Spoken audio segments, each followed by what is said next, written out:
Hello there. This is the Araucast episode 7. I'm Beppe once again starting the conversation and tonight I'm joined by the Hermit. Good evening. Thanks for being here once again. Good evening, everyone. Thanks for watching us again. We are going through another Araucast episode. This one is going to be a spicy topic, a very divisive one, and I hope we do it justice. Yeah. You're probably noticing the Emerald is not with us tonight, but that's because he is a bit busy this weekend, unfortunately. So we'll take this opportunity to cover a topic that he's not very familiar with. So we can take advantage of this to talk a little bit more. The topic for this episode is what's the relationship between Brazil and South Africa? What kinds of parallels we can trace, we can notice between those two realities? I mean, I'm not the most knowledgeable guy ever about South Africa, but I have some ideas of what's happening there ever since the Farmlands documentary has been published. Right, I took the time to rewatch it. Actually, I think I have never watched it fully before, so I took the time to watch it completely, and it was a very eye-opening documentary at the time. I don't remember hearing anything uh, related to what the doc talk about before, because when we heard about South Africa, I remember when I was young, there was all the talk. Oh, there's Nelson Mandela. He's this hero of peace, and he was in prison, and now things are better because the apartheid regime is over, and South Africa has this opportunity to be a better place. There are some comments here and there about him. Oh, he's a communist, he's a Marxist, and so on. But there are no more information regarding the reality on the ground. And in 2018, if I'm not forgotten, Lawrence Southern published this, recorded and published this documentary, which was very controversial to use a popular word for the time, because she was talking about the murder of white South African farmers and so on. There was a all that there was even a media tour, right? Uh, where she was joined by Stefan Molyneux of all people, a guy who is known for picking the hardest fights. So, but it sounded pretty promising that they were they were spreading the word, right? Crazily enough, after that, Lawrence Southern basically vanished from the public scene, and it's weird to think that nowadays she's almost a pariah to the right wing sphere, right? I understand that she changed some of her stances over time. She even made some videos about it, but I mean, maybe I'm being too much of beta male, but I believe people should be a little more grateful towards her. But we're on a climate that most of the reasonable voices are being replaced by clickbaiters and hot takers and so on. So that's asking too much. But that's roughly the what I know about South Africa. We actually recently had the Kill the Boer song has resurfaced, right? We had videos of the South African party, the most important party, chanting this, and there was a talk. Oh, it's a metaphor for the social justice, reparations, and so on. But we know how those things are. People are always cynical about stuff. They were cynical at the time. They are now, and it gets tiring, right? You can start reading between the lines. But let me pass it on to you, Hermit. You're the one who are more in favor of talking about this topic. How do you wish to start this conversation? What kinds of parallels you can at first hand see between Brazil and what happened in South Africa? Well, we can start this off in a lot of ways. I do see not just one, but several parallels between Brazil and South Africa, which are not much talked about.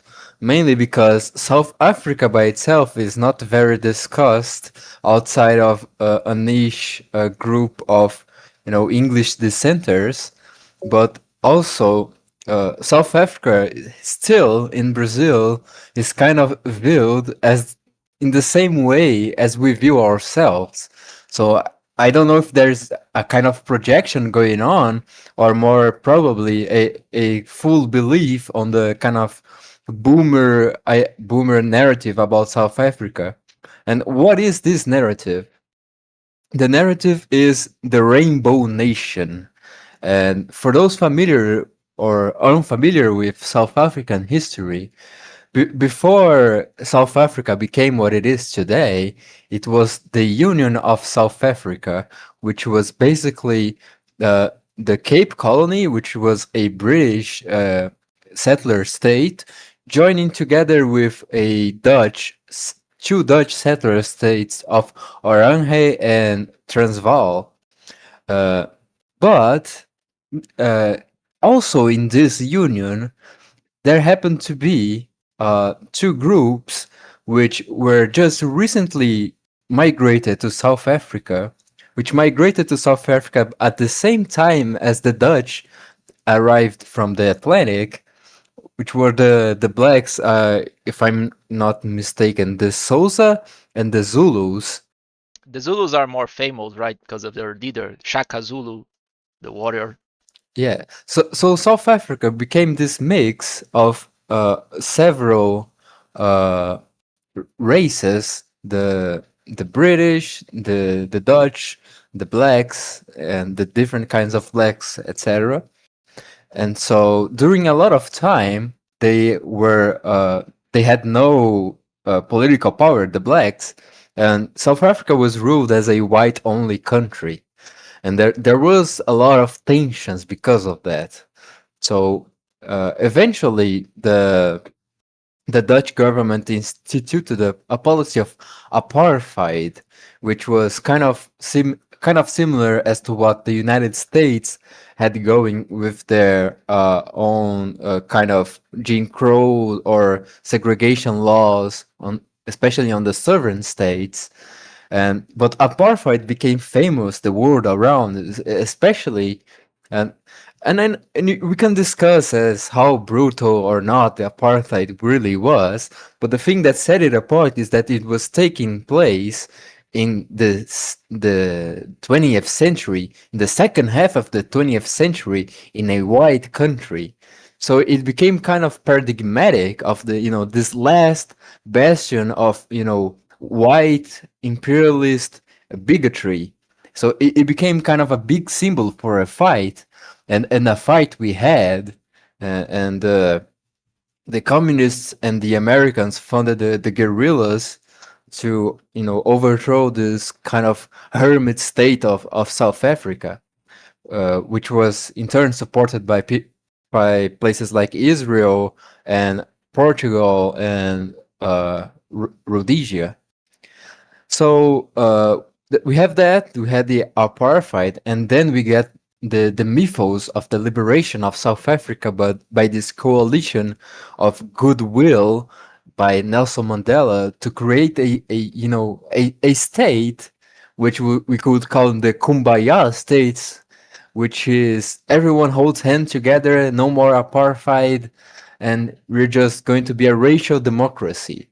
Who else is a racial democracy? That's right, Brazil. And that's why I think it is an important thing for us to go over, because we both have this foundational mythos. I say we both, as I am South African and Brazil. No, Brazil and South Africa both have this mythos of being the rainbow nation, of being the nation of where every ethnicity lives in harmony and there is no tension, there is no hierarchy.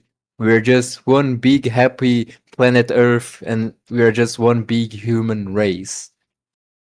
But there are a lot of cracks in South Africa, some more apparent than others. Uh, we do also have it in Brazil, but focusing on South Africa first, we have what Hermit mentioned. Hermit, we have what Beppe mentioned of there are groups, and there this is no minority, making this very clear. This is not a minority position, but a position that is allowed in government. You can kind of think of the South African militias as kind of MST that we have here in Brazil, which is the landless movement, which is a group of people who go around, big haciendas, and try to take over the land for housing. They kind of have that in South Africa, but their movement is much more, racially aware, racially conscious, and racially motivated, to a point where you can kind of piece together a narrative which is pretty clear for those paying attention, but it is a very big blind spot to those who sincerely believe in the notion that South Africa was liberated by a goodwill to live together peacefully. The truth of the matter is there is a what I call a regime of revenge in place, which is a regime that seeks not to alleviate social tensions and to rule, the country fairly and etc., but instead seeks to rule by uh, exploiting a feeling of revenge of a majority group against a minority group, and that's how they get their political power. In this kind of sense, if we're thinking libertarian or specifically Bestia terms, it is the perfect democracy because it is where the many survive out of the competence of the few. And the parallels to Brazil in this case are endless. So there is the most evident problem that South Africa has. It is the economic one, and it is the most visible. Uh, there are there is a phenomena in South Africa, and people are going to chalk up this to uh, imperialism of or white men bad and etc.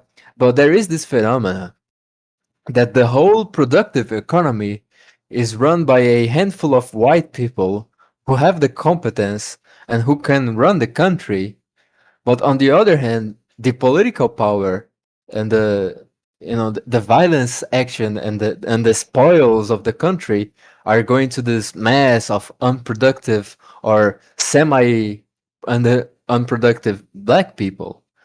So uh, there is this parallel that I would like us to discuss. This idea that this small group of the country is carrying the other so hard while the other is kind of a leech. We see it in Brazil kind of with the Nordestino phenomena, but in South Africa it is much more clearly racially motivated. In Brazil, it is also racially motivated, or at least regional identity motivated. But we don't like to talk about it. We don't like to talk about how the Northeast is a very tribalistic region which will vote for the party which most frequently will give it free money at the expense of the rest of the country. What do you think, Beppe? Yeah, one of the problems we have in social sciences and analyzing social phenomena like economics is the problem of when you're dealing with more hard science stuff, we can always look for reproducibility, right? If we repeat the experiments in the same conditions over and over in order to with isolated variables and so on, and makes easier to see the relationship, the causation relations, right?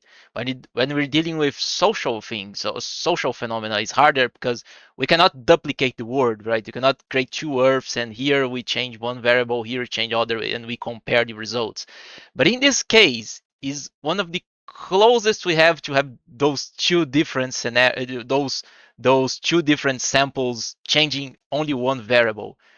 which is the case of South Africa being close to Rhodesia, right? Formerly, uh, now Zimbabwe, formerly known as Rhodesia, because you have in both cases we have those regimes with a white minority in power, uh, coordinating most of the economy, and we had some independence movements, some uh, taking down of the white regime, replacing it for a more favorable to the black population. But in one of them, uh, revenge, the compensation happened most rapidly, almost immediately. Right, it was the case of Rhodesia, and in South Africa, to his credit, Mandela was a bit smarter. He was able to defuse the bomb, the racial bomb, or at least make it run slower. And it looked like a prosperous nation for some time, a prosperous country for some time. But in Rhodesia, the things collapsed pretty quickly because the white farmers were expropriated much more quickly and even expelled and or fled the country and so on. And it's it resulted in this problem that a former net producer of food started having to import it because it's even if you don't want to blame on the racial differences, there was a problem that you had people with know-how, people who knew how to run farms, who knew about the producing food, and you expel them. You give land to some other people who who don't have that experience. So what do I expect to happen, right? The transition was focused too much on this perception of justice, and it happened that people who got the land weren't able didn't have the knowledge to produce food, and then you have uh, famine, then you have inflation in order to buy food from elsewhere, and so on. South Africa is a more if you're doubting the what could happen if what's probably going to happen when this white farmer population is progressively expelled, you can just look at Rhodesia. It's almost the same region. It's almost the same situation. It's the closest have in the social sciences, in economic sciences, to a laboratory kind of situation, laboratory kind of scenario. When looking at Brazil, as you said, you have many similar trends. You can pretty much look at the landless movement, right? The MST, how they try to expropriate at first big farmers and so on. But this all goes back to the kulak problem. As you're getting reference from all the world, you can look at Ukraine as well, the Holodomor. You have all this narrative. Oh, there are those big farmers, the kulaks. We need to redistribute the land. But when you redistribute the land, things are still not equalized. So we have to look at the people who are a little below. Oh, now those guys, those medium farmers, those are the kulaks, and they expropriate them as well, to the point that you keep blaming people over and over until you have this complete equalization of society, and the problem is still not solved because you're not the most competent people are not being rewarded. Even though the rhetoric talks about the big farmers, we have many cases of people who have only one property being basically expelled, all their livelihood is being destroyed. You see it progressively in the current government. The rhetoric's shifting more and more to this kind of discourse as well, right? It's crazy to see. We've seen ads, official ads from the government. People talk about, oh, this policy will only harm the super rich. Always use this word, the super rich.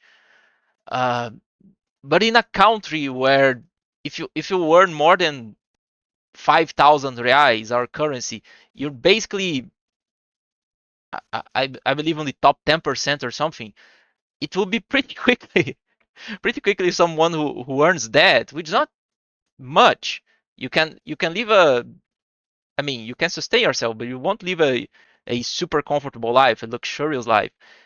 Pretty quickly, those people will become the super rich as well, because there wouldn't be enough money from. I understand Brazil is a country with a huge concentration of money, but the actual super rich people have many means not pay for that. In the worst case scenario, they can just go away from the country.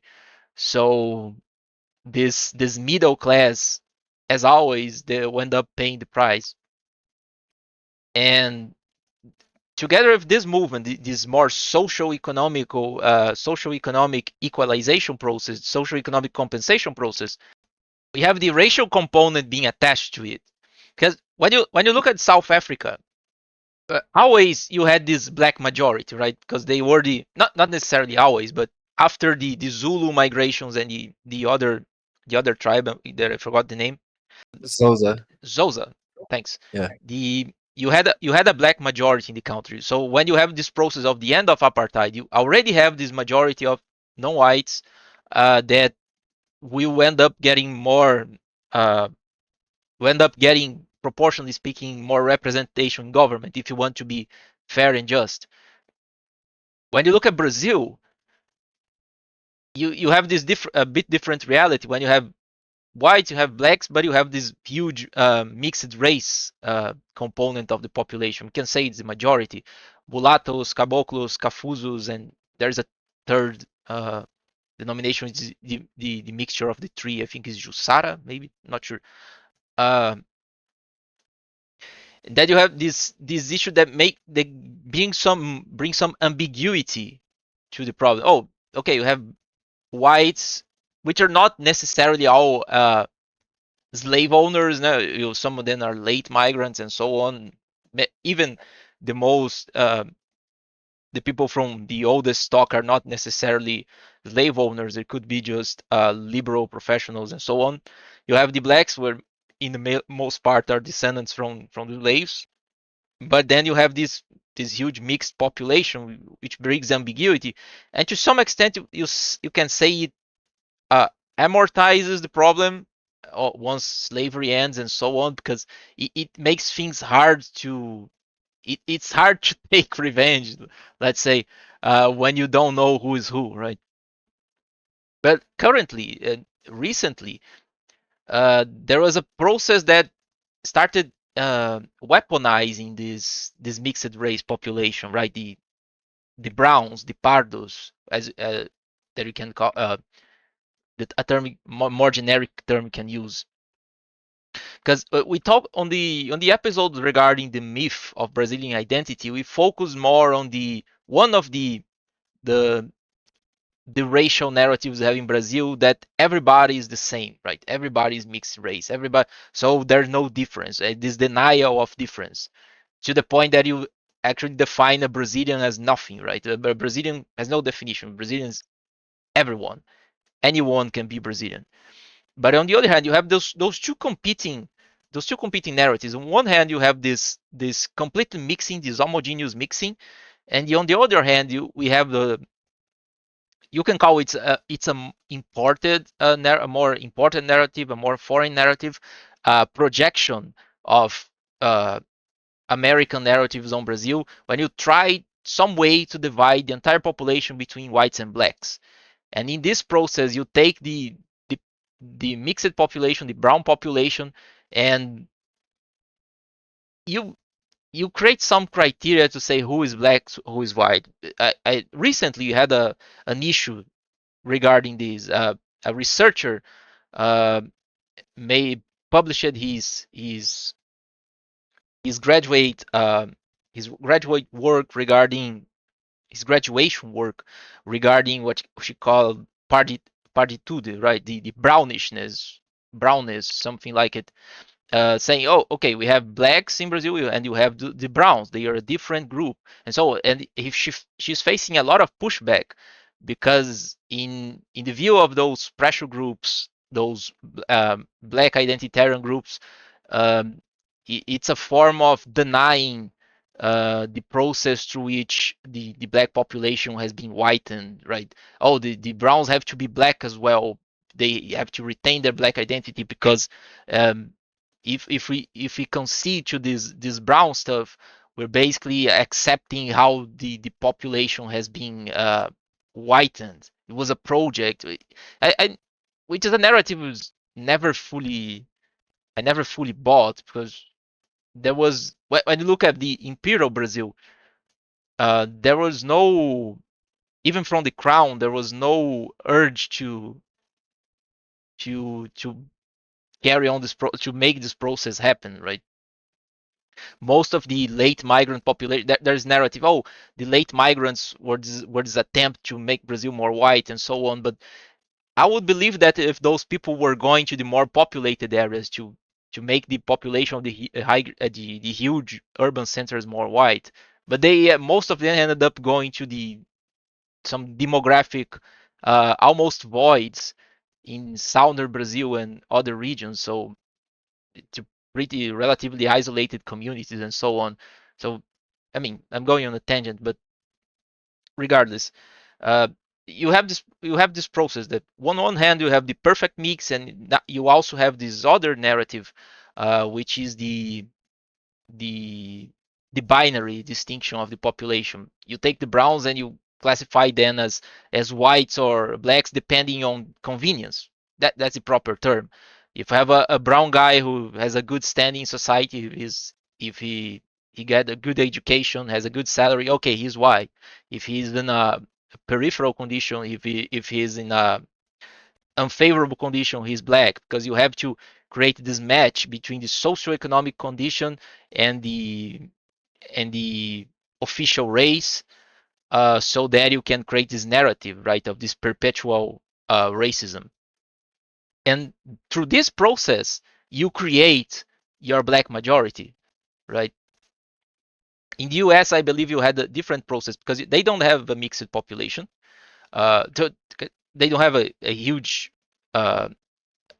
chunk of mixed population, a huge proportion of mixed population. So we had the white, you had a white majority, you have a black majority, and how you create this oppressed majorities through migration, right? You promote immigration, and in this process, you create this overarching term of the people of color.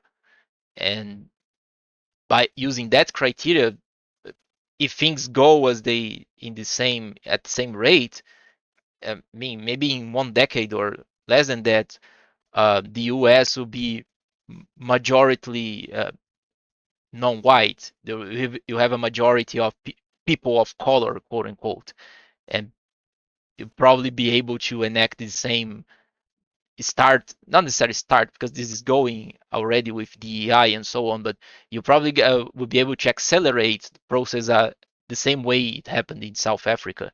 So that's I think I talked a lot about it, but that's what I think the comparison we can make. It's different, but it seems to have the same goal. You have to create this oppressed class on racial terms. But in Brazil, you have also to match this this racial class with the socioeconomic class in order to further justify the restitution policies, right? Because those people have been unfairly treated and so on. And you see it on universities. You have quotas for people of color, for blacks and brown, for blacks here, the term we use here, uh, and so on. And this has been progressively increased over time. Sometimes I have some pushback. Recently, here in my home state, there was a prohibition for racial quotas in the university, but I expect it to face a huge pushback. And look, we don't live in an actual federation. At some point, the Supreme Court may probably just overrun it, and that's the sad reality of Brazil, of our fake federation.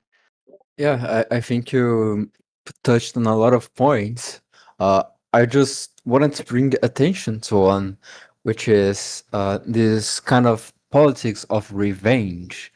And the thing is, the current government of South Africa and the current coalition of the ruling parties of South Africa are running this scheme, this democratic scheme, and hugely democratic at that, at, at weaponizing this huge mass of, the electorate into tribal politics.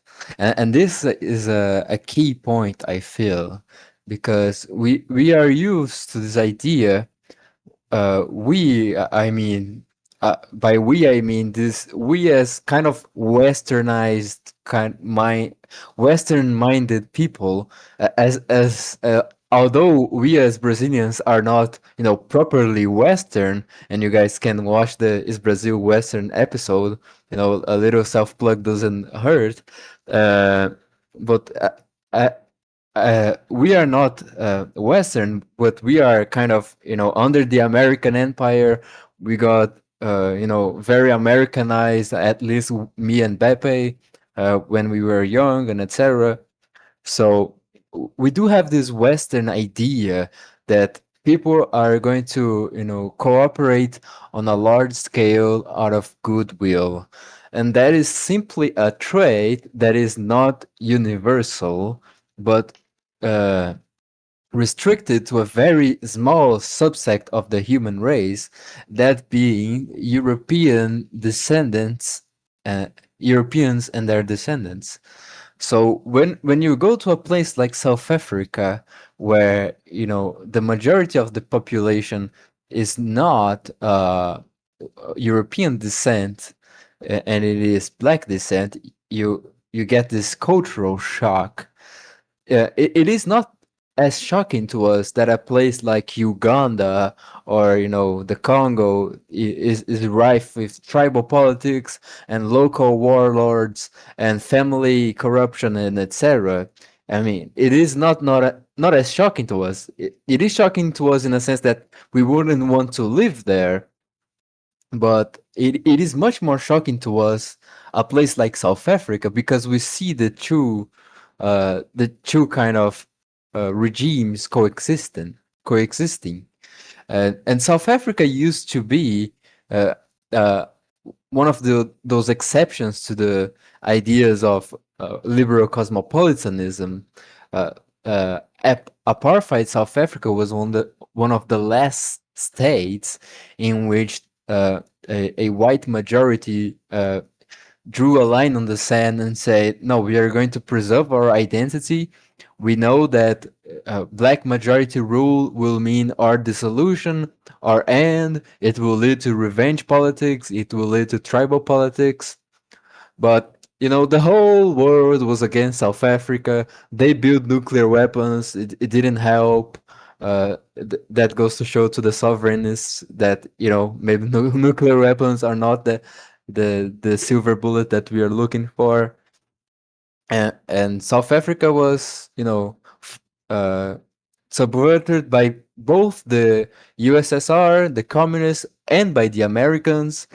The only countries that were helping South Africa were the people who are not fans of the American world order, and not fans of the Soviet bloc either. So basically just France and Israel and Portugal before it was overthrown too. So South Africa was brought down from white majority rule to black majority rule, and that meant the beginning of tribal politics. And what does tribal politics look like in practice? So, in South Africa, as I've mentioned before, you have what I call small circles of competence running the country, while the majority of people live life in what is called the political way, in which they get money not by producing, but by politics, by stealing legally, institutionally from the people that produce. Uh, when we look at, for instance, Brazil, where do we see those parallels? In Brazil, it is also the case that a small group of people, a small subset of the population, is actually the productive class. The majority of the people are involved in political ways of uh, getting their share, I guess. But the issue that I wanted to talk about, and I think Beppe is going to have a lot to say about this, is that uh, every time uh, a group wants to live off one another, it needs a narrative. and it needs a way to legitimize as such.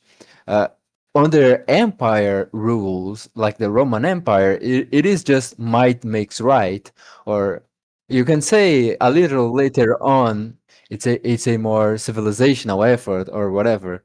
But might makes right. We're conquering you, etc. But in South Africa case, we are looking at a tribal revenge regime. That means that this tribalism, which passes itself as liberal universalist democracy, is used as a tool to get money from the productive centers to the unproductive centers. And this in South Africa, it is shown in the urban and agricultural productive whites being expropriated and taxed and transferred from with government programs and grants and stuff to the blacks. But what ended up happening in South Africa is that the government became so dependent on on this exploitative method that it didn't develop. It just became it developed sclerosis. The small white productive class just kept being the small white productive class. There was no upbringing of a black productive class, because when you are living out of the political method, you have no incentive to better yourself. You're just going to profit off someone else, and that's basically what slavery is. Uh, on slavery societies, the upper echelons, the elite, the ownership class becomes so accustomed to easy and effortless money that they become stagnant and this decadent kind of elite. On Brazil, what this manifests as I've said in this phenomena of we have revenge politics here, we have tribal politics here, but we don't like to admit it. Uh, as I said, the Nordestino or the Northeasterner is kind of a notorious tribalist group which only votes for their own interest and mainly vote in the interest of receiving federal grants through transfers. We have a little bit of that in the North too, but the North is a little more productive. The Northeast is a very unproductive region, and they strive for getting the reaps of this political way of living. Uh, I said that Beppe has a lot to add on this because recently there has been a realization that there is a kind of a sovereign independence movement, or at least an idea, or a will to express it in in Brazil.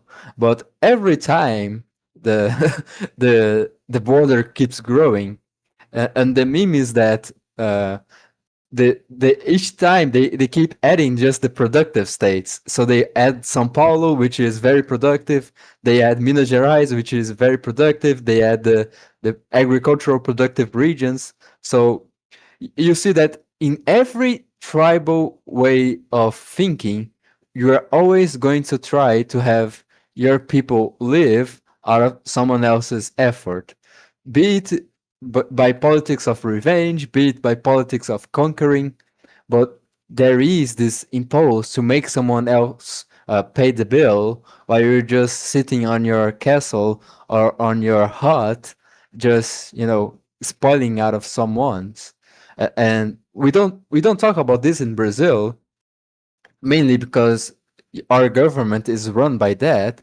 Our government is run much like South Africa as a government of revenge, revenge from the poor nordestinos, from the poor favelados, from the poor norteños or caipiras against the evil southerners and evil paulistas and evil industrialists or agricultural holders, and especially as revenge from former slaves or slave descendants against the white, Portuguese, Brazilian, European class or race of peoples. Uh, and it is a hidden component that we don't like to think about. Nordestinos are very tribalistic, but we don't like to talk about. And people like to live out of each other, but they don't like to talk about it. So, what do you think of that? Much stuff to address here. One of the first things regarding the, you can say how the South African government has been uh, forced into submission. It has a lot to do with the post World War II consensus, right? The what I like to call the never again consensus. We cannot have anything similar to what happened in World War II Germany, right? So this has to be this has to be vanished from the face of the earth because you don't want it to happen again, right? Never again. And it that kind of mindset, it blocks any other consideration. So it has done this for a long time. Something else, yeah. Uh, yeah, we also have this problem, this big issue of freeloading, as you mentioned recently, talking about government ads.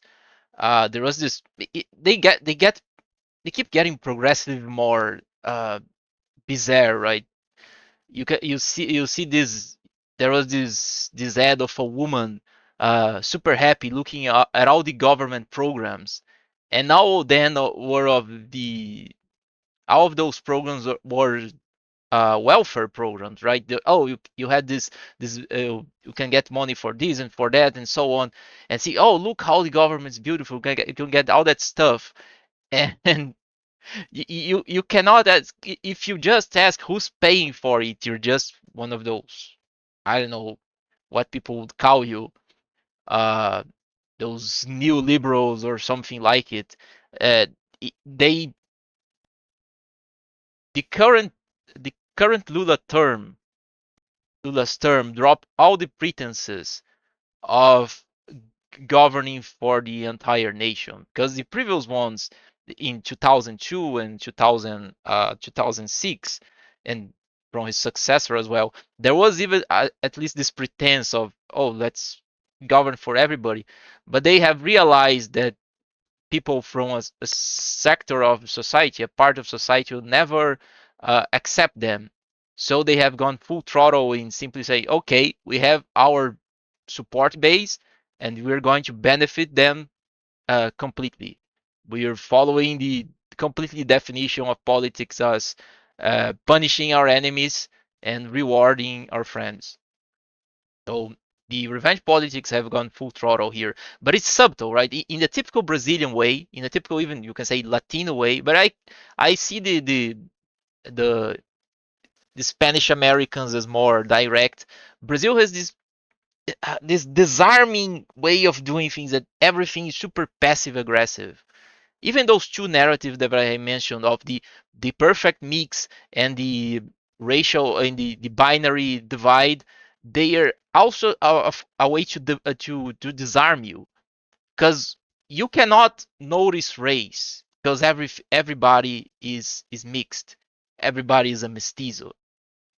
But at the same time, you cannot do this. But at the same time, this division will be used against you when it's convenient. When you look at the achievements and so on, uh, of of the Brazilian nation, so to speak, you have considered everybody part of the same group. But when it comes to blaming, when it comes to scapegoating, the division suddenly appears, and there are blacks and whites, privileged whites and oppressed blacks, and restitution is needed, forever needed. Um, and the same kind of disarming prevents us from reasoning in proper terms, in ethnical terms. Part of this, as you have mentioned, has to do with our upbringing. I especially, I'm a millennial. I have been raised, immersed in this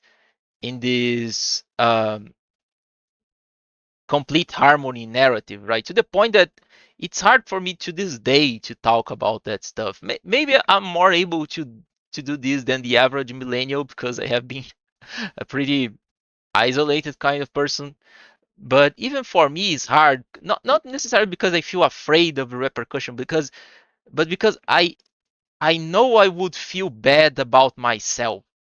You have this idea, oh, if you're talking about race, if you're noticing race, if you're discriminating, you're a bad person. You feel bad about yourself, even when you do this in in particular, even when you do this under anonymity and so on. It's hard to do this because you you have been grown, you have been raised inside this idea, right? That this is bad. You cannot do this. Every time I tried to talk about that issue, it was hard. I remember there was one instance many years ago on Facebook when people used Facebook. There was uh, this kind of news. There was a kind of a news page. It's like, oh, look at this case, this uh, yeah, look, there was a case of a white kid who shaved his hair, expecting the teacher to not see the difference between him and his friend, his black friend who had a shaved hair. So the similarity between them is that both have shaved their hair. And I just commented, well, that's not necessarily a good thing because being able to notice different colors is good, right? we don't we don't want to be daltonic.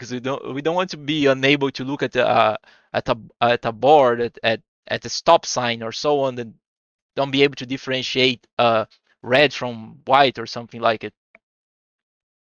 And I remember it being pretty hard discussing it with other people by saying things that sound pretty obvious, right? Look, seeing the difference in that case was important because it's not a matter of deriving a personality or behavior trait or something from the skin color. It's just a matter of differentiating two skin colors and understanding that, oh, look, shaving your hair only will not help it. People still able to make a distinction, and not being able to not noticing it is a cognitive limitation. It's the most objective thing ever. It was hard arguing about it. It was hard arguing with other people. It was hard for myself to talk about it, even though it was the most obvious thing ever. So it's hard to do this, and it leads us to only look at the economic side of that stuff, which limits the will limit the debate. And even when you talk about succession movements, right, as we have, uh, you can say a more developed one here in the southern region. Uh, Even in that case, you can see this extreme focus on the economic side to the point that you have those bizarre cases. Oh, let's increase it. Let's make it bigger. Let's take São Paulo. Let's take Mato Grosso do Sul in order to have a more prosperous nation. And that's not the issue. There are few people who actually realize that okay, that makes no sense. If the southern region is going to succeed, it's only the southern region. Even not maybe not even out of it, because it's a matter of identity, it's a matter of culture and so on, even a matter of ethnicity. Uh, some of and people are really slow to realize it, and it's dangerous to. That slowness is dangerous. Uh, as I have commented many times, many parts of the country have received migrants in the later waves of the 19th and 12th century, but especially in the southern region, because you have a very small population, they were very impactful. It was very impactful to the reality, to the demographic composition here. So proportionally speaking, is some of the whitest states are here, and that leads to the creation of those. On one hand, it leads to this perception of being different, right? Oh, here things are a bit different. We do things a different way. We feel different, but that's hard to talk about because we cannot violate the sacred idea of this homogeneous Brazilian nation. We cannot violate the sacred idea of the the monoethnic uh, country. But on the other hand, it makes you a target for some narratives, right? I was watching uh, a video from a foreign guy. Um, yesterday, I believe. And it was supposed to be a comical stuff, 26, 27 stereotypes about Brazil. He probably did a quick research, say, oh, what people were talking about each country, and there are many people, many things were pretty expected. Oh, in Bahia, people were lazy. Yeah, whatever. But when it comes to the three southernmost states, guess what? All of them is Nazi, Nazi, Nazi. And I'm not saying that's what the guy thinks, but if that's the perception people get abroad, imagine if something like the South African revenge politics, South African level of revenge politics, because we already have revenge politics, start happening. Maybe the global opinion, the international opinion about it, will have this the common sense, the average Joe will have this idea. Oh, that's happening, but that's because those three southernmost states are racist, and they have a history of Nazi ideas. Maybe that's justified, and maybe we have the similar situation, a situation which is similar to South Africa, a situation which is similar to Rhodesia. Um, there are other things as well, considering land ownership. Many also newspaper journal pieces about, oh, look how uh, there's a lot of talk about land reform in Brazil, and some hit pieces about, oh, look, the southerners, those southern immigrants, they had land reform, they were benefit from it, why can't we have this as well? And they just tell half truths. Most of the people who took part on this land reform, quote unquote, they bought the land, or they actually were had to develop a land which is basically wilderness. As I said, it was a had a low population. The southern region had a low population before those later waves of migration, except the pampa, the fields from the extreme south where you had some cattle production. But to this day, it's the same way. That region didn't receive many migrants, but the rest of the states, they received a lot of this late European migration, and now they have this narrative. Oh, they got all those privileges and so on, and that's why they had a good standards of living and so on. So now we need this for us, people from other regions. We need payback and so on. They have to acknowledge their privilege and give something to us as well, and that's the half truth. And I got a bit lost here, but you see that there are many processes going the same way, and the narratives to justify it are being progressively uh, increasing and being supported by, you can say, mainstream media. I'm not a fan of that term nowadays, but as you as you had in South Africa, because in South Africa, when you go to Johannesburg or Cape Town, you still have this white elite who goes along with it, who is not taking the side of the farmers and so on. They're just going along with it. Maybe because that's on their interest, maybe because they want to feel good about themselves, maybe because they're simply uh, ignorant, completely ignorant, and don't want to talk about it. They are blinded by the same post-war mentality where you cannot see race when it comes to non-whites, and you have to go along because white bad, and they have to pay back for what they have done. When you start overthinking this, there are pretty grim possibilities. Yeah, I think this leads us nicely to our next point, which is that South Africa went from the model case of white people asserting their identity to the case of white people on the run trying to keep up a country together while also being actively persecuted. And this is kind of the dark future on the horizon, but not that much on the horizon as it basically is already here.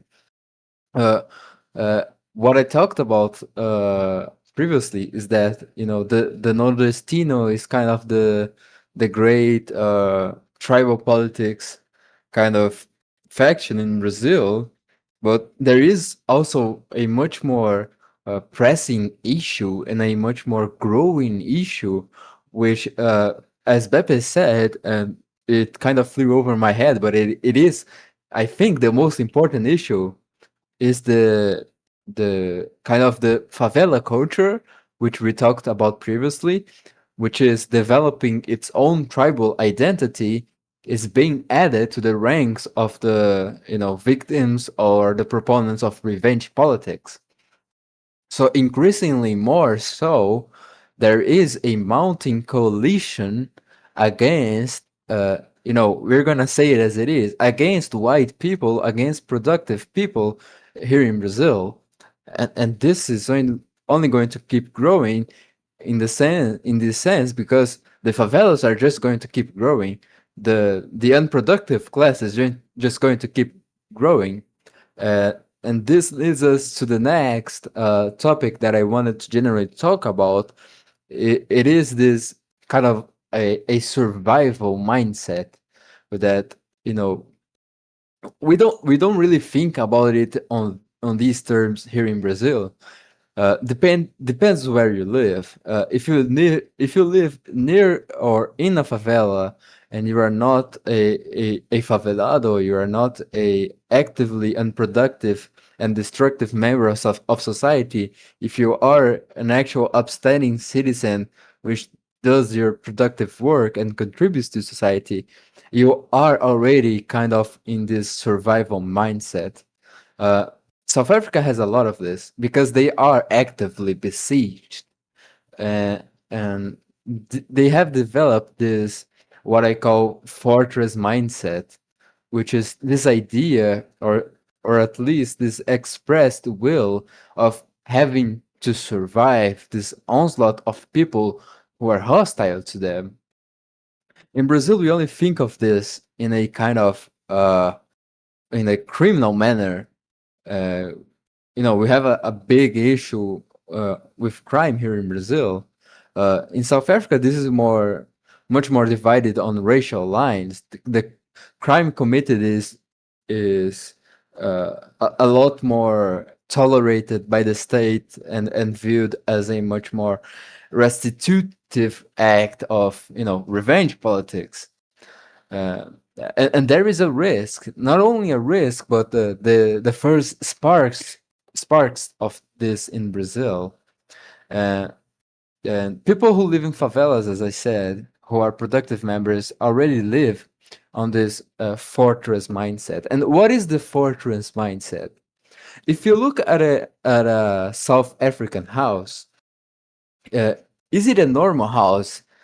It is not a normal house. You know why? Because it has barbed wire, it has alarm systems, it has multiple locks on doors and windows, it has electric fences, it has guard dogs, it has rifles.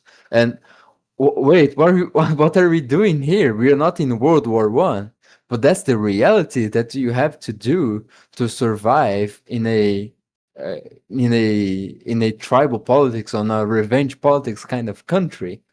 And we do live like this. Uh, Although we don't have to live like this, we do live like this in Brazil too, because first there is organized crime, but increasingly more there is this mounting pressure that revenge politics is going to get ugly. uh, you see the government kind of constantly trying to justify it more and more as restitution and stuff. And the great question becomes, how do you survive as a group? uh, because the fortress mindset is a kind of a desperate situation. Is when you have lost all political power, and you've kind of lost your community also, and you are having to bunker down on a hostile place. If you look at the map of whites in South Africa, you see those isolated dots of white communities surrounded by a sea of hostile of revanchist revanchist blacks, uh, and that's what they have to do. They have to bunker down. They either have to bunker down or to move, and this is a huge thing in South Africa. People are constantly trying to move to an area and trying to make a cohesive landmass of a white identity area, and this is going to lead. This seems to be the trend that they are converging in what I would call voluntary resegregation, which is uh, revenge politics has gotten so bad that the inviability of coexistence has gotten so evident that people are just segregating again naturally without the consent of the state because it is the only means of survival for that race. Uh, and thinking of this in the Brazilian concept, increasingly so, the hordes of unproductive, anti-civilizational, and uh, the revenge politics, tribalism, some horde is getting much more intense to the point of basically starting to swallow large parts of the Brazilian territory. I mean, let's not spare words about this, but the favela is a cancer, and it is metastasizing. It is growing. If you look at a map of Brazil, increasingly more so, the land, the territory is being eaten by this hostile agent that is not going to promote culture, is not going to enhance productivity, is not going to make a place worth living in. And what is going to happen to this what I have called centers of competence or centers of productivity or centers of culture, this main homogeneous and functioning white societies living in isolation, they are either going to have to bunker down or are going to have to congregate in a cohesive landmass and voluntarily resegregate. This is a very interesting question and one which we don't think a lot, and I would like to know what you think. Yeah, when watching the Farmlands documentary, there was a lot of mentions about how people are were protecting themselves inside big centers. I think the biggest private protection agency in the world is from South Africa because uh, whites need to coordinate. They have no backing from the government, so they have to find their own solutions to the extreme of, as I said, creating those segregated communities. Uh, she visited Orania, right, which is a white only city in South Africa, which is part as far as I remember of a bigger project of the Volksstaat, right? In I believe it would just almost mean ethno state, like the people's state, which is would be a certain chunk of the South African territory. But to this day, they only have this city, this only community, which is Orania. And what surprised me, the movies from the documentaries from 2018, and at that time, the Orania movement had already 30 years. So its mayor was able to see the writing on the wall. He saw that the bomb ticking, and he preparate appropriately. The problem is when you look at other cases, I see people less able to see the writing on the wall. You see in the case of the U.S., they they have this growing racial tension problem, as I have described in the beginning, and attempts to point that out they exist, but they still face a lot of rejection. We had the relatively recent case of Scott Adams, which has recently died as well. Rest in peace. Uh, who simply took the data. Oh, they made a poll asking black people, is it okay to be white? And most of them, more than 50%, answered no, it's not okay to be white. So he just concluded, okay. So at this point, statistically speaking, It's dangerous to be a white person living alongside blacks because they see you as something which is not uh, fitting, something which is a problem. So I recommend white people to not live alongside blacks. And if I face a huge backlash from people who agree that whites are not okay, but he can't say it. Imagine this being said in Brazil. Uh, would even harder to say it because we cannot get away from this idea of the racial harmony. Oh, we're not like the US. We race mixed. Everything's cool. All the scenes of slavery have been atoned because of this massive idealized orgy which produced the Brazilian people. Uh, and it makes me fear that what it will be too late when people start realizing that they need to create those secluded communities. I mean, you don't have to go far. There are figures on the Brazilian so-called right who actively want to extinguish the white race, and the allegations of brown Catholicism, it is not in vain. So I digress, but Let me just add something that I forgot. Sorry. Uh, one of the things that whites, or mostly whites, let me include here castizos as well, because many people can say, oh, but Brazil don't have actual whites. They're maybe more than 75% admixture and so on. Let me add castizos as well, because in our reality, those are perceived as whites as well. Uh, is that they are fighting, quote unquote, they are fighting this asymmetric war when the other side already has this racial, this ethnic consciousness to the point that they have their ethnic party. For instance, one of our mutuals, let's say, not necessarily mutual, but one of our people who interact on Twitter X, which is Oinker, he has this, I believe, a phrase that encapsulates the thing that the Workers' Party is the ethnic party for Northeasterners because they really feel represented. One of the issues I see when talking about the what happened in South Africa, Rhodesia, what's happening in Brazil, and so on, is that people are still focusing on the economical aspects and say, oh look, if you expel those white people, things will be worse for you. If you expel the colonizers, as you see in many parts of Africa, all the infrastructure will not be repaired. Uh, it will be bad for you overall. I know that there was these problems of racism and so on, but expelling them then is not the solution because this will be bad for you as well. You suffer as well, and we don't consider many times that maybe those people don't care.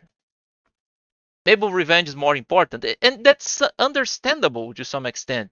I can understand that the ethnic uh, grievance can be more important than the material conditions.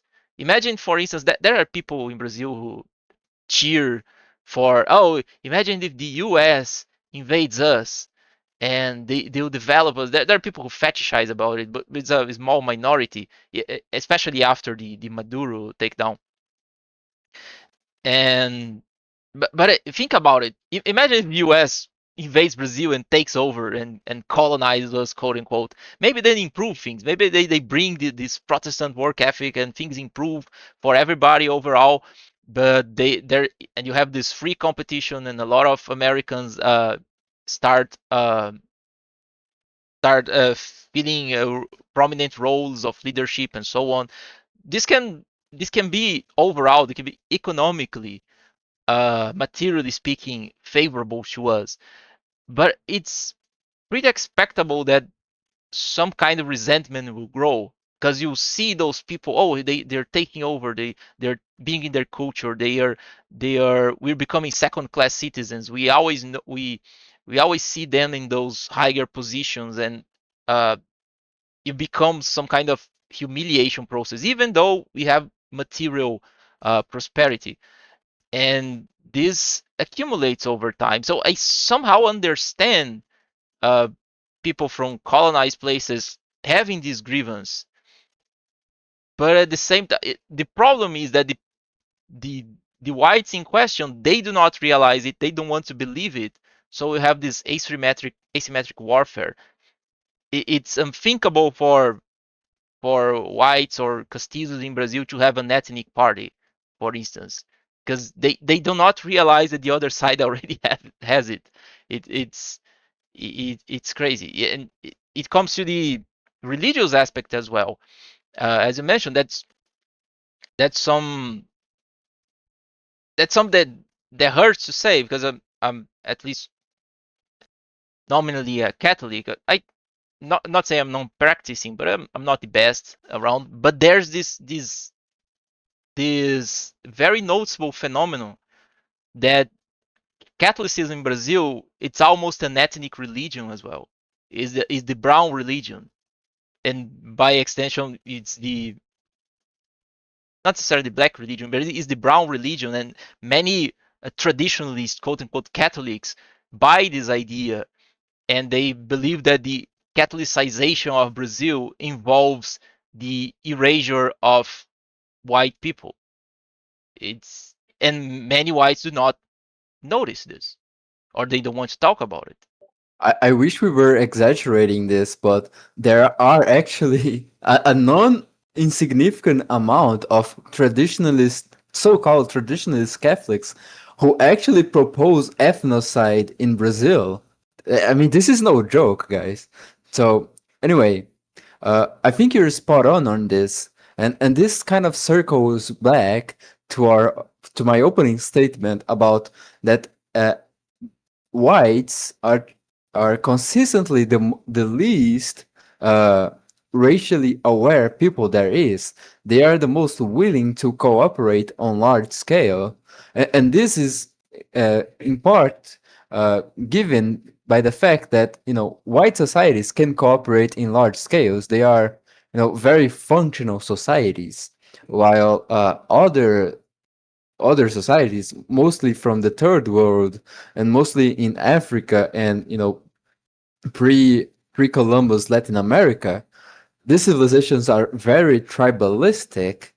And there is a great quote which I just love, which is the British Empire gave civilization to Africa and they never forgive them for it, which is this idea that white people, when they were on the great colonizing mission, they really thought that they were making the world better for everyone. And if you think about it, uh, and from an objective point of view, yeah, they did improve. They brought medicine, they brought infrastructure, they brought jurisprudence and a lot of those things. But the great issue lies not on this relativism or whatever of every culture is worthy, there is no superior culture. There is. The great issues lies on the fact that uh, each civilization, each people, each race uh, lives in a completely different subjective sphere. So while the British Empire was spreading civilization to the globe, and the other Europeans also saw it as such, the third worlders were just seeing another tribe entering their native land and just ruining their fun, ruining their fun little ecosystem where they were the top dogs or something. So the British Empire gave them civilization and they never forgave them for it. And this kind of happens in Brazil too. There is this kind of universal bitterness against Portugal, even though they, compared to the other colonizer, were their mildest guys there has ever been.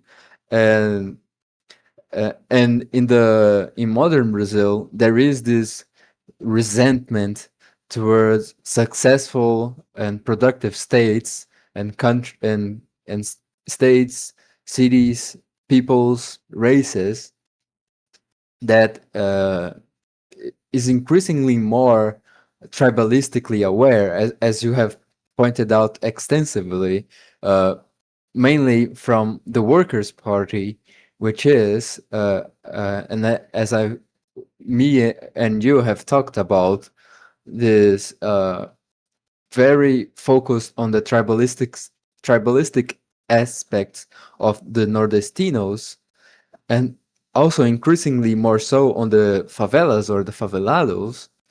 And and as we have talked, this kind of perverse incentive of, we have this mass of unproductive and spoil, and people who lives out of political spoiling, uh, and they are the majority, because the majority of people are increasingly more unproductive, and the more unproductive people you can sustain through the political means, the more they are going to accommodate and expand. uh, on the other hand, you have this uh, mass of white people, or of we're going to enter into colonial race categorization here, as if this podcast needed more reasons to be canceled. So you have more lightly skinned mixed people, or more fair skinned mixed people, the people who are successful, who run businesses, who run farms, who are the actual productive class here. And as you said, they are not racially aware, they are not ethnically aware, and they are not even culturally aware. The only thing they are aware of is the economic reality. But as you said, the economic reality is going to be useless in some time. You can think of a great dim future where Brazil becomes an African dictatorship, where the government is just perpetually in debt, fueling the cycle of revenge, calling it aid, and the Western world just fueling it. Because that's what's happening. What happens in Africa? You have this crazy, insane, corrupt regimes where some of them just practice good old family nepotism, and others just practice downright revenge regimes, and they get funded through aid, through the pretense of bringing up Africa or whatever. So imagine a dark future where the productive classes of Brazil are increasingly more strangled, and Brazil just becomes an unproductive country, and just is just kept alive as a zombie through international aid, or whatever. Or maybe the Chinese government just subsidizes this because it becomes an air base against the US. I don't know, but the great issue at hand is that uh, people are not going to organize in a tribalistic manner against opponents who are very aware of their tribe and are very actively pursuing their interests.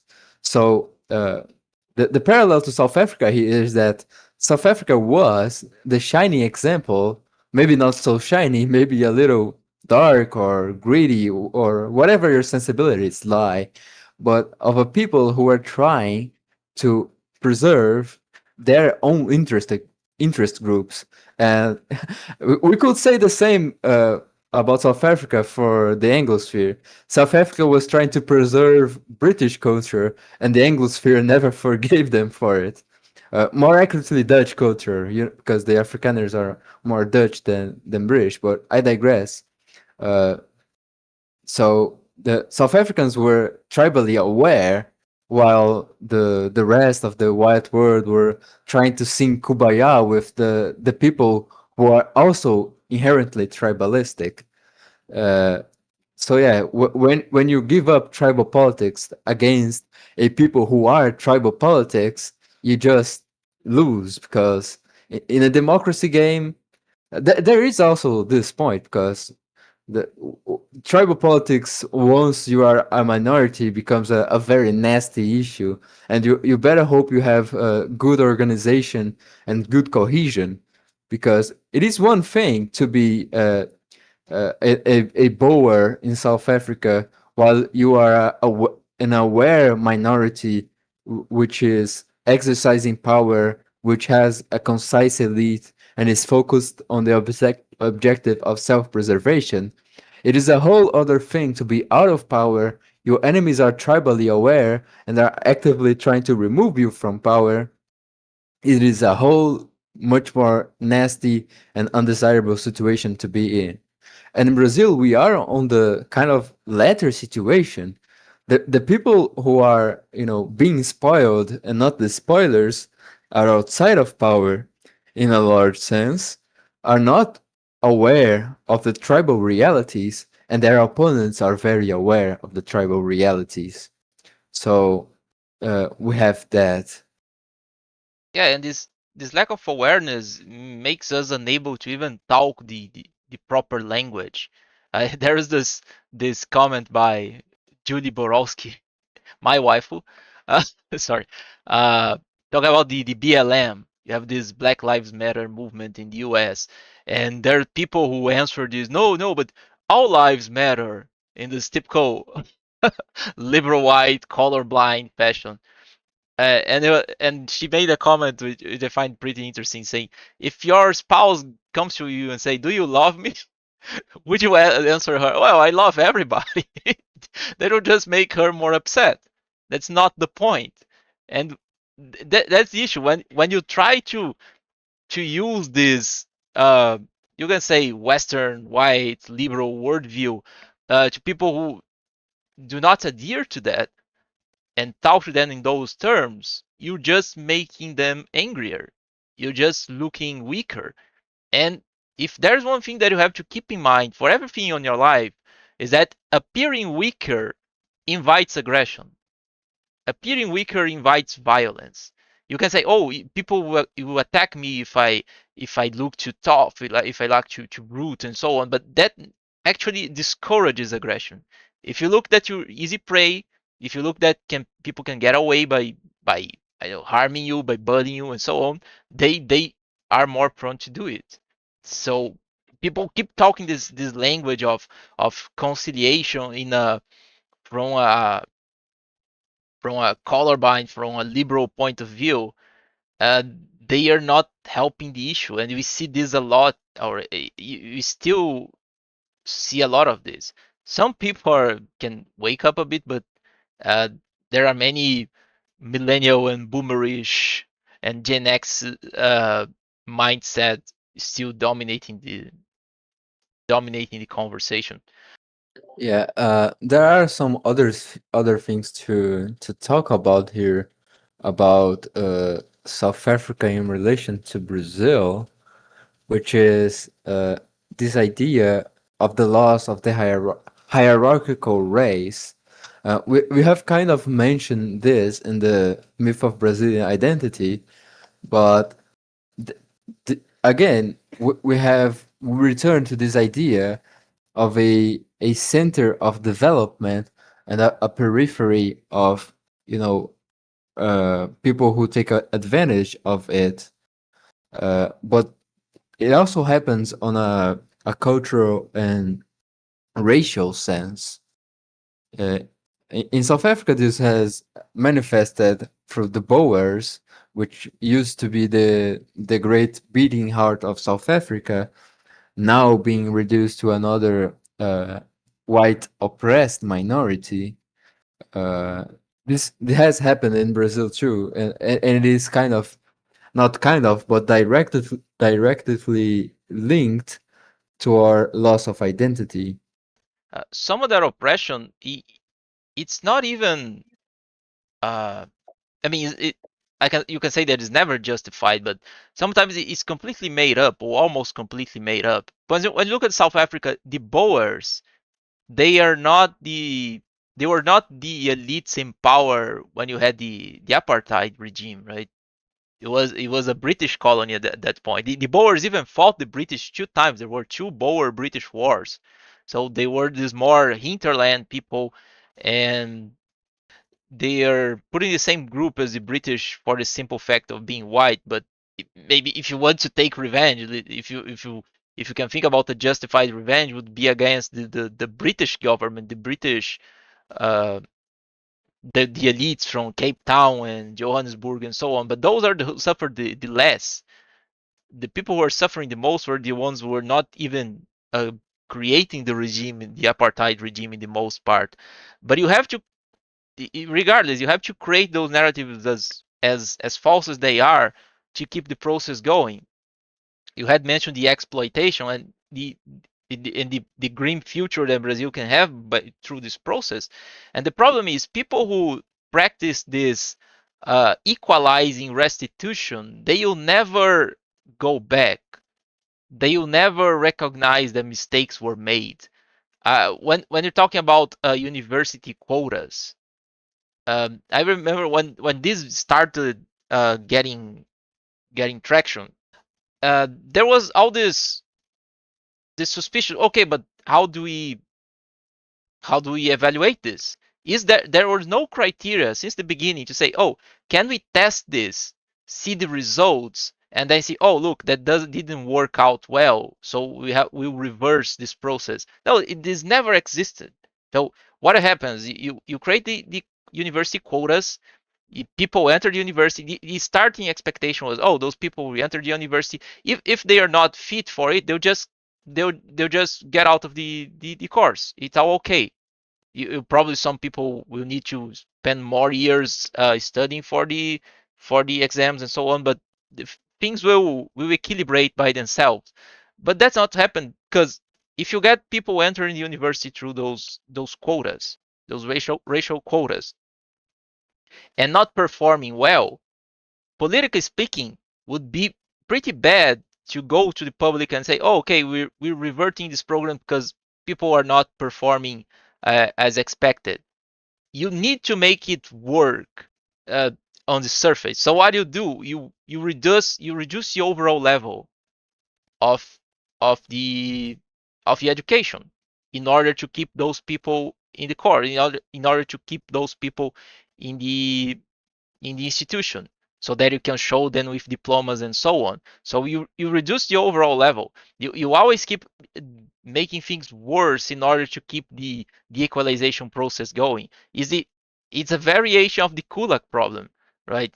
You cannot, oh, if you're expropriating the super rich, if you're expropriating the kulaks didn't work out, it's because you didn't expropriate enough. And you keep rolling and rolling and rolling, as Limp Bizkit would say. And this never ends because people will never admit that that was a mistake. So you just have to keep the ball rolling. And for many people, is a problem of a frog in the water, in the boiling water. If things are too slow, and especially in the case of Brazil, which is a massive country, if the effects happen slowly, e- many people will just go along with this until the point is not sustainable anymore. Yeah, I think it is going to be hard to topple your Limp Bizkit reference, but I'll try. uh, what you have said kind of illustrates perfectly the point that in a large way we still think like liberals. And what do I mean by that is no shade on either of us, but we think on the idea that they are we are expecting policy based on rational results or on rational kind of pre- presuppositions, but the reality is all of it is just revenge politics and it's just tribalism. So we have been sold the idea that it is just reparations because a historically oppressive and institutionally oppressive regime kept this certain group of people back and etc and etc. But the idea is it is just tribal politics. They just want their group to succeed and other groups to fail, and there is that. I remember a tweet from one of those bread tubers. Bread tube is almost dead, but there was Yeah. a bread tuber named, I believe, Bad Empanada, something like it. He was just say, look, I don't even care about socialism anymore. I just want revenge on the first word. People keep to this day. People keep talking about. And look, I appreciate the intellectual side of debunking socialism and refuting it and talking about economics and so on. But you're not convincing these people. You're not arguing your way out of revenge. Yeah, and speaking of not arguing your way out of revenge, another point you touched that is very telling also is that point about the Boers being targeted by what the British did. But why is that? Because we are expecting a rational response, but these people are tribalistic, they are not rational.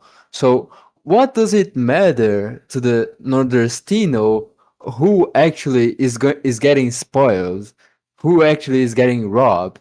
If it is a guy in his tractor in Rondônia, in Rio Grande do Sul, in Mato Grosso, or in São Paulo, who cares who is being pillaged?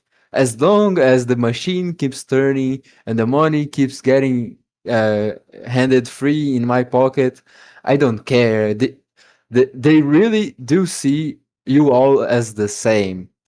Their tribe is their tribe, and you are just the other. And this is what happens. So a black person in South Africa is not going to see a British person. They're not going to see a Boer. They are not going to see a German. They're going to see the whitey, the enemy. It is actually just us versus them. There is no ambiguity. And here it's also the same. But again, we don't see it like that. We see us, we see the Sulistas, we see the Mineiros, we see the Paulistas, we see the Nordestinos. But for the Nordestinos, it's just Nordeste and the rest to be spoiled. For the favelada, it is the favela and the rest to be spoiled. And until we realize we are not dealing with a rational system, but just one of pitiless revenge and tribalism, we will not get out of this mud.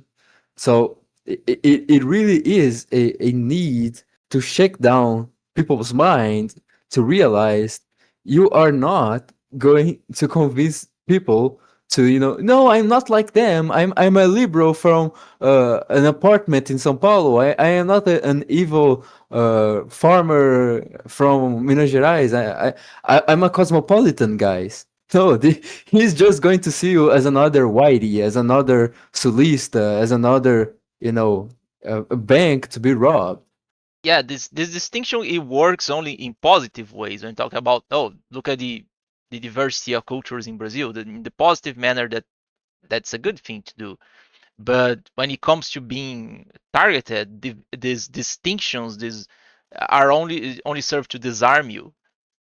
Because you probably, if this podcast reaches someone who's, I don't know, who has a more mainstream view of mainstream Brazilian worldview, they'll probably say, "Oh, you're trying to portray yourselves as whites, as white allies, and so on." But don't you know that those whites in American Europe despise you? They see you as Latinos and so on. Why do you care about them?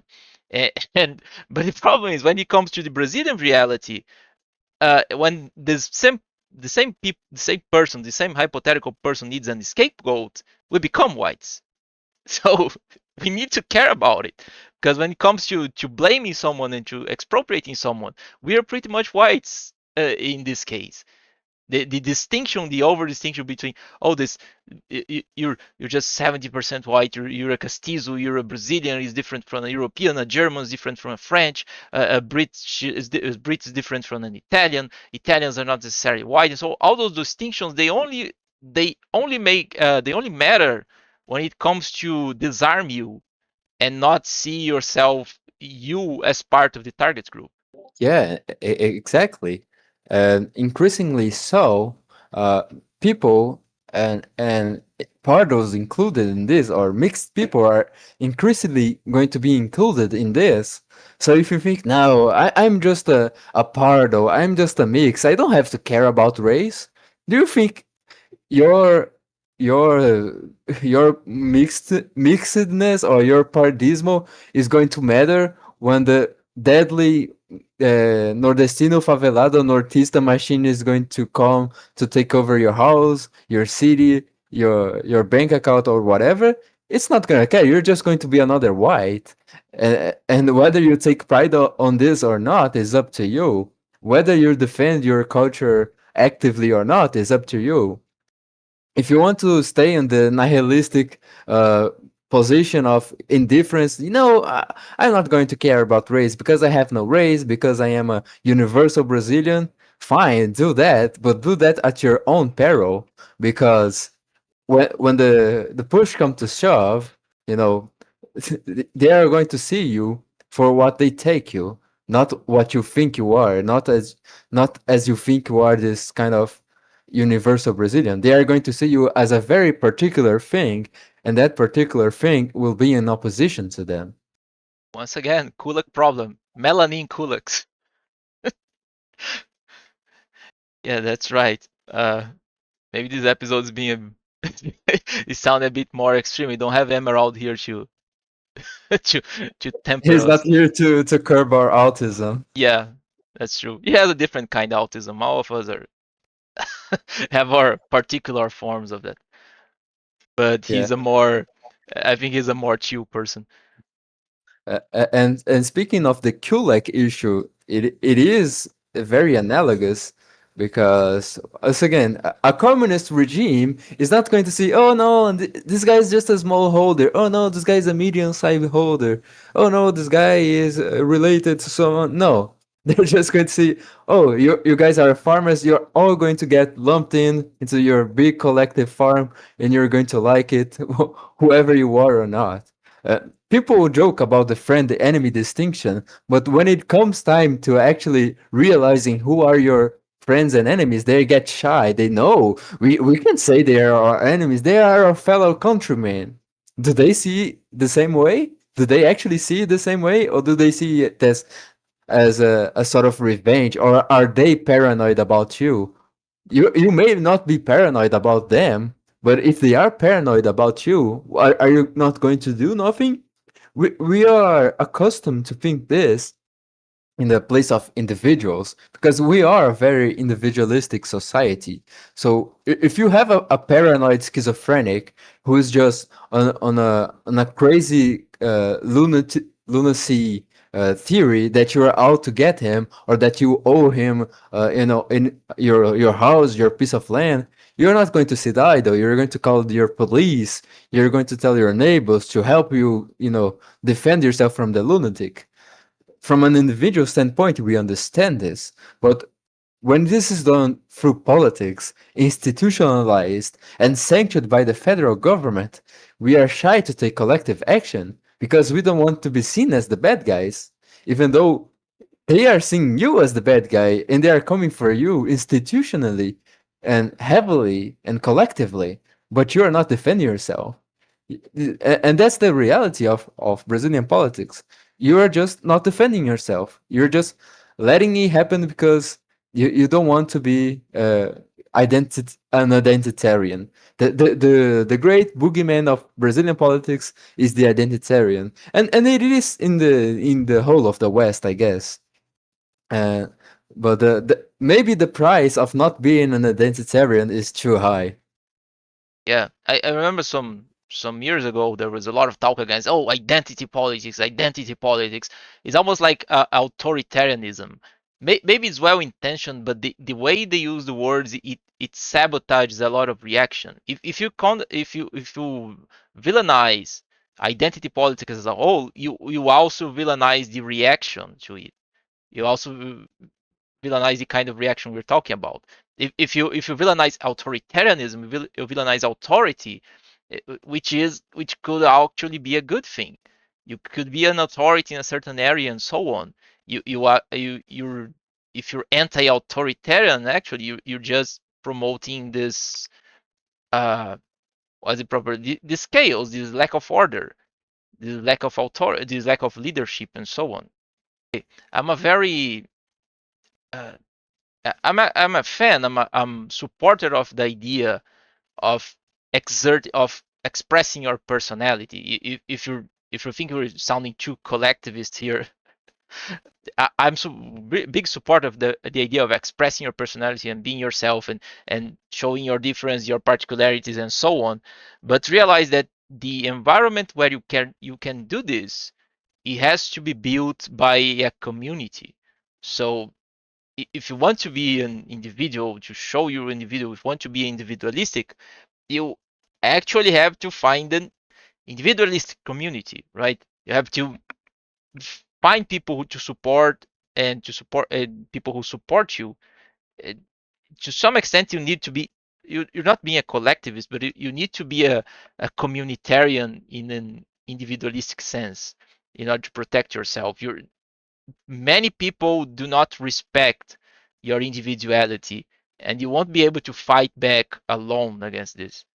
Yeah, again, we return to the point that black people, white people are so fascinated by the idea of living an individual life in a place where everyone can be trusted, where everyone acts out of goodwill, where everyone, has their own individualistic sense and moral duty and civic duty, and is respectful, is calm, but no, these are all good things, and everyone wants to live in this kind of society. But what the great catch, what the great trap is that they fail to realize how to create this society, and they think that just willing these things into being is going to bring it out. They don't want to be the evil guys who say, no, in order to have this, you're going to need a homogeneous society. You're going to need a society who thinks the same, who looks the same, who shares a history, who shares a culture, who shares a story, a language, and etc., etc.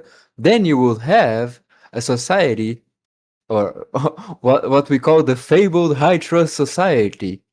So until you have the high trust society, you're not going to have your shitly paradise. You're not going to have Ancapistan in the Congo. So let's just be realistic here for a second. Is it more realistic that Ancapistan happens in Japan or in Congo? It is, it is really that simple, and we don't like to think about it in these terms, because we are just jumping the gun. We're jumping to the, nice, everyone is nice, everyone is kind society, while we are still in the tribalistic, the the other type just want to kill your society. Yeah, yeah, and look, I understand. First thing, if you still have a certain hope of arguing those things, of arguing your way out of this with the the potential perpetrators of exploitation against you, realize that when you're talking about robbery and the more specific stuff, most of the times the people doing that are not doing they do not have the proper justification in their minds. The way those things are doing institutional against you is that, let's say someone robs you, and maybe he just do this for his immediate necessities, impulses, will, and so on. But when you go to a court and so on, you have there a judge who is ideologically conditioned to try to uh, apply restitution to the sentence. We have this when you look at history of the laws and so on, you have this natural law phase, the positivist phase, and now we living in some kind of post positivist uh, world where not only where the laws which are supposedly objective, they can be bent by the judge if according to certain principles of equity and so on, he thinks he'll make the world better. So you probably through institutions, even a guy who is not intellectually uh, conscious about all this process, he can take advantage of you by the acts of a judge who is ideologically adherent to this policy, right? Other thing that I've seen today actually, but I've seen recently. There are also those debates against open borders, libertarians and bordertarians, quote unquote, uh, about, oh, the NIP has to apply to everybody. You don't need you can't You can't violate the NIP in order to prevent a violation of the NIP. And they don't realize that. Okay, imagine a guy runs at you, they runs towards you with a knife, uh, even maybe even shouting, "I'm gonna kill you." Do you wait for the knife to cut you deep in order to react? Suppose you have a gun and something. Do you wait for the knife to cut you in order before to shoot, or do you do it preemptively? If you do it preemptively, like I'd expect for any reasonable person, you realize there's a level of threat that justifies your reaction, right? You're not, to some extent, you're violating the NIP before the other person is violating the NIP, but you're dealing with some kind of expectation. You need some probabilities. This is not uh, this is not a word. And here I'm not throwing theory out of the window. A theory has to be applied in practice. I'm here talking here from a libertarian standpoint. Our libertarian theory was developed to deal with a practical problem of conflict, of material conflict. So if it doesn't apply if it's not usable in practice, it's not a good theory. So you understand the level of threat, you level of probability. You have to deal with probability. Ideally, would be judging each and every person by experience, by interacting with them, and so on. We wouldn't judge the book by its cover. But the problem is there are too many books in the world. There's no able time to read all the books in the world. So you need to have some profiling strategy. You need to filter it out uh, to get only as output the number of books that you're able to read, if you know what I mean. We judge individually as much as possible, but you have to plan yourself based on tendencies, because can't you can't plan yourself based on specific instances of for each aspect of life, because you're simply not able to. If you don't do this, you're just being suicidal, or in the best case scenario being suicidal. Worst case scenario, you're simply unable to live. You're stuck in analysis paralysis because you're not able to process all this information and act as well. Yeah, and many people are going to look at this and say, this is consequentialism. You just want to create the best output, and yeah, I mean, we don't want to create the best society possible. What is this? So the great issue I have with libertarians is this kind of failure to realize that the conditions for a well functioning society is not going to spawn out of the goodwill of man, and the goodwill of man towards others is probably much more predetermined than we think, and it's probably much harder to socially engineer than we think. And if we just stick to the people we know to be trustworthy, things just work out better. I mean, we see this in our personal lives, and this is a kind of heuristic that you can basically apply. Some things don't scale too well, but some do.